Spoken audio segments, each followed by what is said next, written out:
At 8:31, we do begin this morning with Nashville Mayor Freddie O'Connell. He is now creating a commission to try and review the city's response to last weekend's ice storm. Fox 17 News' Amanda Chin has new information right now at the live desk.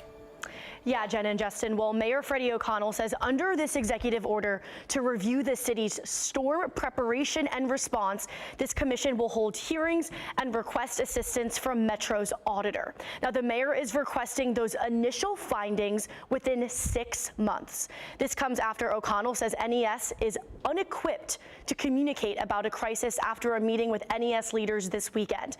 NES has been under scrutiny over the past week as more than 25,000 NES households still remain without power. Now, the mayor went on to say neither the pace of power restoration nor the communications surrounding it has met my expectations. No word yet on who will be on the commission, but we will continue to keep you updated. Reporting from the live desk, I'm Amanda Chin.